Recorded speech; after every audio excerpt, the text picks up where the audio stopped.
Mark 8ஆம் அதிகாரத்திலே பெத்சாய்தா குருடனின் கதை சொல்லப்பட்டுள்ளது. மார்க்கு 8:22 வாசிக்கிறேன். பின்பு அவர் பெத்சாய்தா ஊருக்கு வந்தார். அப்பொழுது ஒரு குருடனை அவரிடத்தில் கொண்டு வந்து அவனை தொடும்படி அவரை வேண்டிக் கொண்டார்கள். அவர் குருடனுடைய கையை பிடித்து அவனை கிராமத்துக்கு வெளியே அழைத்து கொண்டு போய் அவன் கண்களில் உமிழ்ந்து அவன் மேல் கைகளை வைத்து எதையாகிலும் காண்கிறாயே என்று கேட்டான். அவன் சொல்லுகிறான், நடக்கிற மனிதர்களை மனுஷரை மரங்களைப் போல காண்கிறேன். அல்லேலூயா.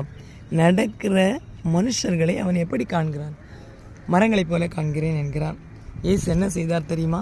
பின்பு அவர் மறுபடியும் அவன் கண்களின் மேல் கைகளை வைத்து அவனை ஏறிட்டு பார்க்கும்படி செய்தார். அப்பொழுது அவன் சொஸ்தமடைந்து யாவரையும் தெளிவாய் கண்டான். அப்படியானால் முதலாவது அவன் காண்கிறவனாய் இருக்கவில்லை.